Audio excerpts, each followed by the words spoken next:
Elle se déplace du côté court au côté jardin pour couvrir tous les angles de la nouvelle.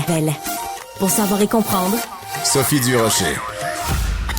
On vient de vivre un grand moment d'émotion avec Catherine Fournier, mairesse de Longueuil, qui n'était pas là pour nous parler du ramassage de la neige ou de la collecte des ordures à Longueuil.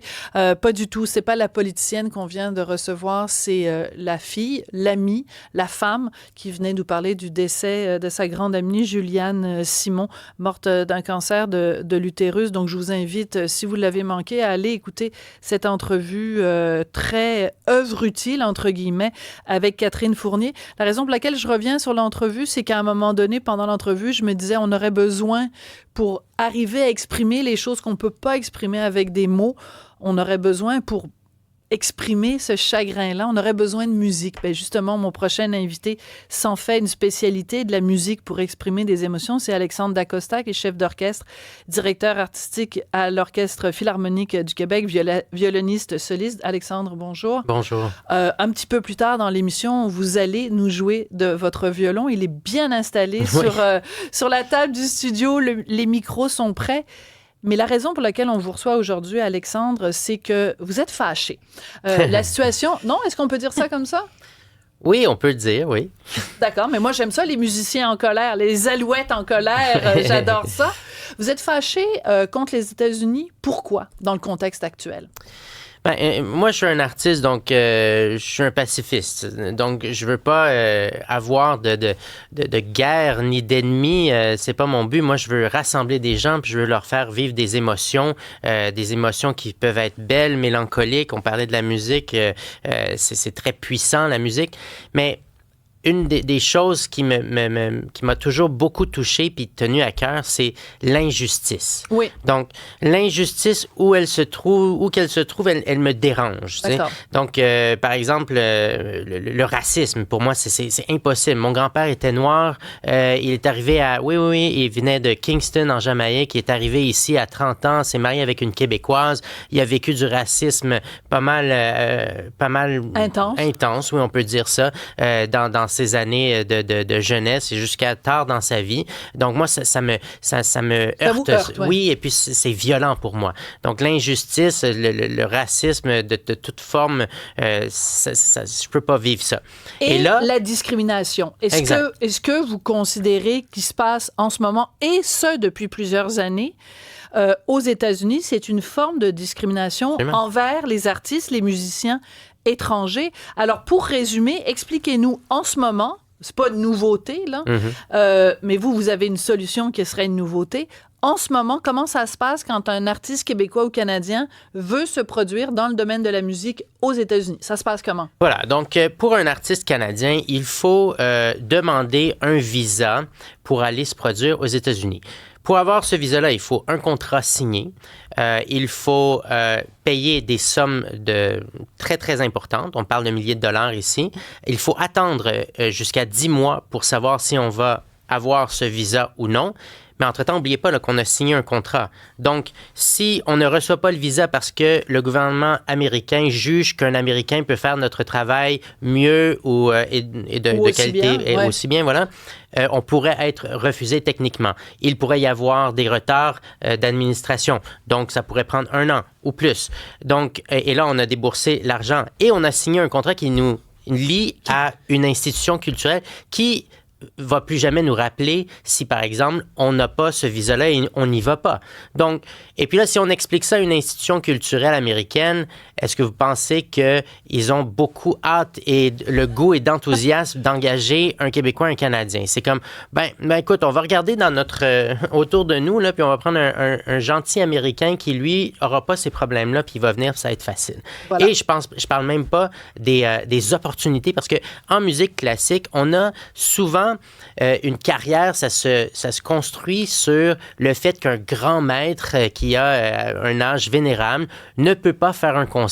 Donc, qu'est-ce qu'on fait? À une semaine, un grand maître annule un concert. Donc, qu'est-ce qu'on fait? On appelle un jeune qui peut le remplacer au pied levé, qui va faire le même travail et qui va se présenter à un public nouveau et il va éclore. Donc, nous, on ne peut pas faire ça. Parce que si l'Orchestre Philharmonique de New York dit Maestro Muti est malade, il ne dirigera pas le concert. Alexandre, es-tu libre? Je dis oui, je suis libre, mais je ne peux pas venir chez vous. Je n'ai pas de visa. Le temps que je demande mon visa, impossible. On va se retrouver en 2028. Exactement. Donc, mais ça, les Américains.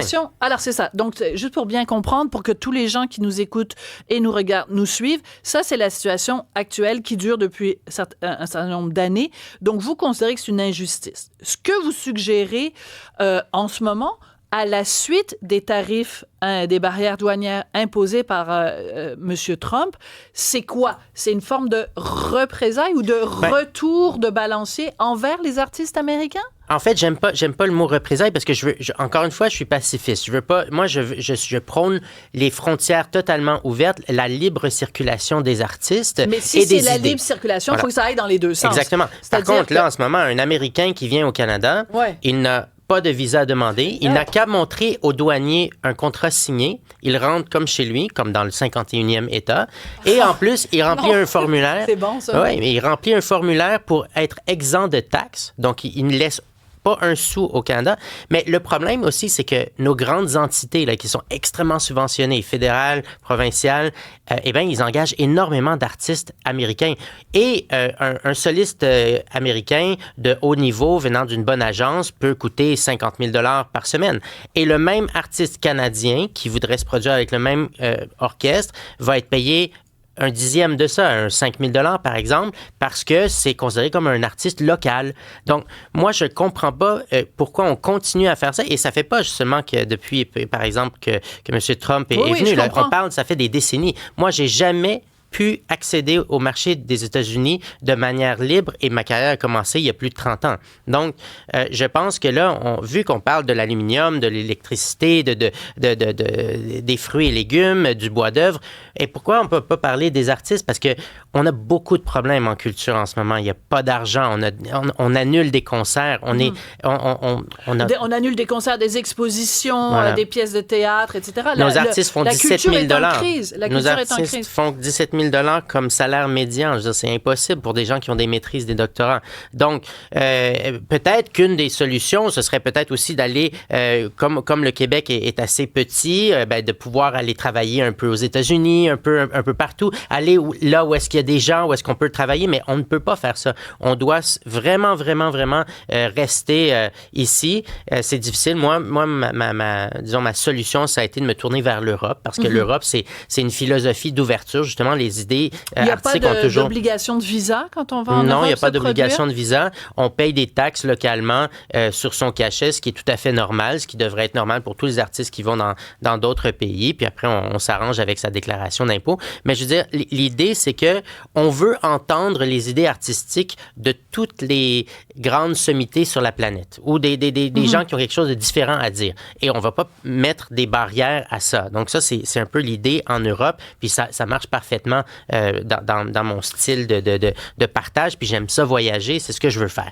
Mais là, les États-Unis, moi, je pense qu'il serait temps qu'on leur dise, écoutez, vous faites ça aux artistes canadiens, moi, je pense qu'on devrait faire preuve d'un petit peu de protectionnisme, nous aussi, et donc de ne pas engager d'artistes américains pour le moment. C'est ce que je compte faire avec mon festival et mon orchestre pour les prochaines saisons, tant qu'il y a cette espèce d'injustice. Voilà. Mais... Et c'est parce que j'ai utilisé tout à l'heure le mot représailles. Vous m'avez dit, moi, je me sens pas à l'aise avec ce mot-là. Utilisons un autre mot, Alexandre. Utilisons un mot rééquilibrage. On va rééquilibrer les choses puisqu'il y a un débalancement. Si un artiste canadien veut se produire aux États-Unis et que les demandes sont en termes de temps, il y a un visa, il y a des délais et il y a des frais à payer, il faut rééquilibrer, à tout le moins rééquilibrer les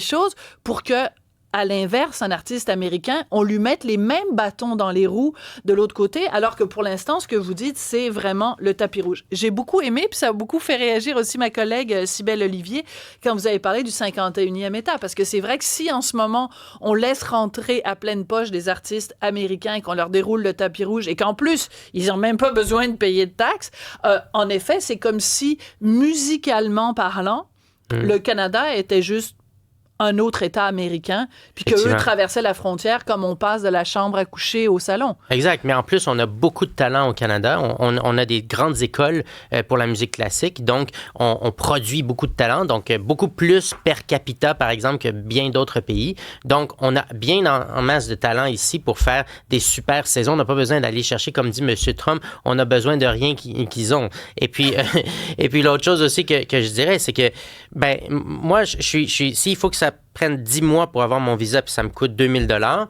ben qu'un Américain, ça soit la même chose. Donc, peut-être qu'à un moment donné, on va tous se dire, bon, c'est vrai que c'est un peu idiot tout ça, et éliminons ce genre de bâton dans les roues. Éliminons-le des deux côtés, mais en attendant, au moins rééquilibrons. Alexandre, vous êtes venu avec Merci. votre violon.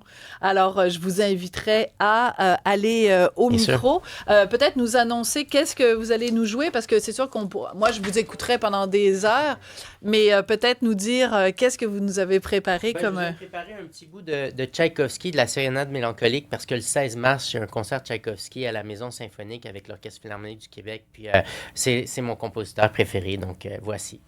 Merci.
Est-ce qu'on applaudit? Parce que quand on dit, normalement, dans les concerts classiques, il y a des moments où on applaudit, des moments où on n'applaudit pas. Et puis, on dit à propos, c'est Beethoven, le silence après... Non, c'est Mozart. Le silence après Mozart appartient à Mozart. Donc, on va dire le silence après D'Acosta appartient à D'Acosta.